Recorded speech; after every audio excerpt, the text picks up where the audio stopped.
নমস্কার বন্ধুরা, কেমন আছো তোমরা সবাই? আশা করছি সবাই খুব ভালো আছো। তোমাদের সবার শুভকামনায় আমিও ভালো আছি।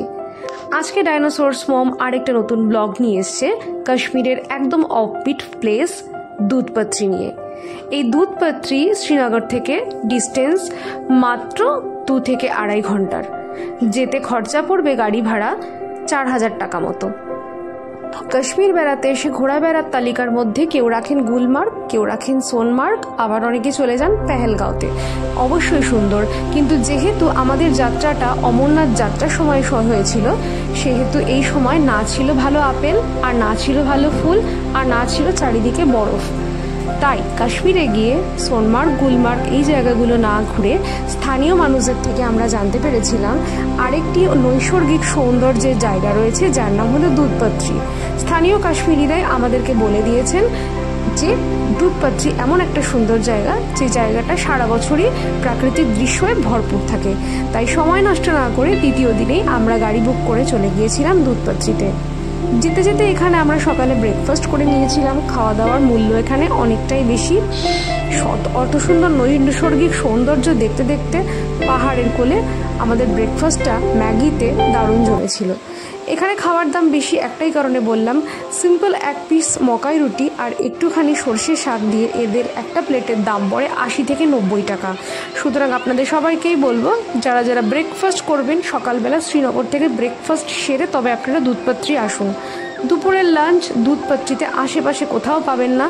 নেমে যাওয়ার পথে আপনারা রাস্তায় যে হোটেল বা ধাবাগুলো পাবেন, সেখানেও কিন্তু অসম্ভব রকমের ওভার হাইপড প্রাইস। এই যে নদীটা দেখছেন, এই নদীটার নাম হলো শালিগঙ্গা নদী।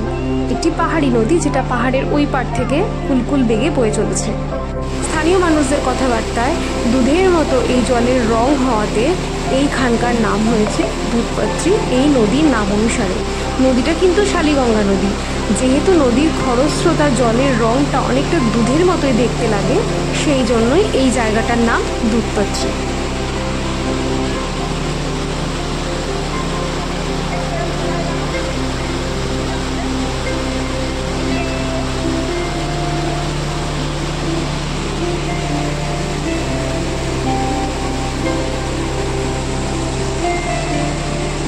দুধপাত্রিতে ঘোরার জায়গা বলতে গেলে এই শালিগঙ্গা নদীর অপরূপ সৌন্দর্য, আশেপাশের যা প্রাকৃতিক সৌন্দর্য, গাছপালা, এইগুলো দেখতে দেখতে আপনার সময়টা খুব সুন্দরভাবে কেটে যাবে।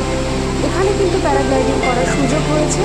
আরও একটা বিষয়, এখানে ঘোড়াওয়ালারা কিন্তু আপনাকে বিভিন্ন পয়েন্টের নাম বলে ঘোড়ার পিঠে সাওয়ারি করে বেশ মোটা অঙ্কের টাকা পে করে। এখানে দেখার মতো আর বিশেষ কিছু নেই। রাজি পয়েন্ট বা অন্যান্য যে পয়েন্টগুলো বলছে, সেই পয়েন্টগুলো আপনি পায়ে হেঁটেও পৌঁছে যেতে পারেন। সুতরাং এই ঘোড়াওয়ালাদের চক্করে না পড়ে নিজেদের পায়ে হেঁটে ছোটো ছোটো জায়গাগুলো আশেপাশে দেখে নিন। বেশিক্ষণ সময় লাগে না, ভালো করে হাঁটতে পারলেন 10 থেকে 15 মিনিটের মধ্যেই আপনাদের সব জায়গাগুলো দেখা হয়ে যাবে। আর স্থানীয় একটা খাবার আমি ট্রাই করেছিলাম এখানে, অদ্ভুত একটা কাশ্মীরি খাবার, যেখানে স্থানীয় মানুষজন খাচ্ছিল। আপনারাও যখন এসছেন বেড়াতে অবশ্যই স্থানীয় খাবারগুলো ট্রাই করে দেখতে পারেন।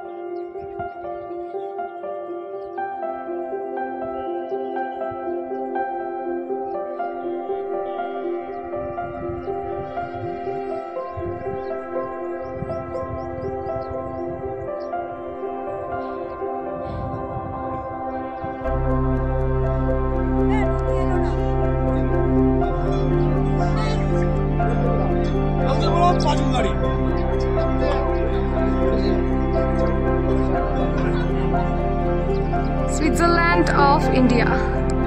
This is Kashmir, Dudhpatri.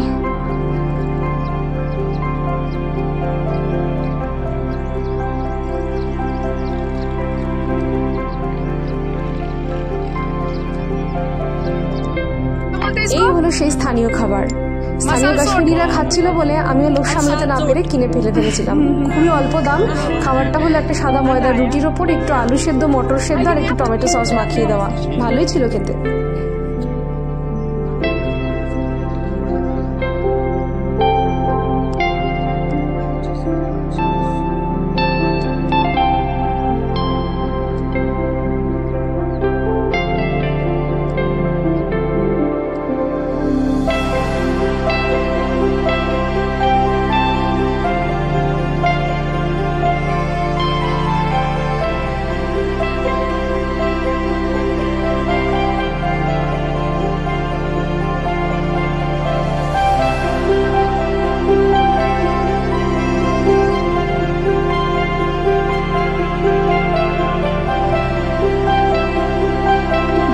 প্রাকৃতিক সৌন্দর্য দেখে আমরা আবার ফিরে গিয়েছিলাম শ্রীনগরের উদ্দেশ্যে, কারণ পরের দিনই আমাদের যাত্রা ছিল পেহেলগাঁওয়ের জন্য।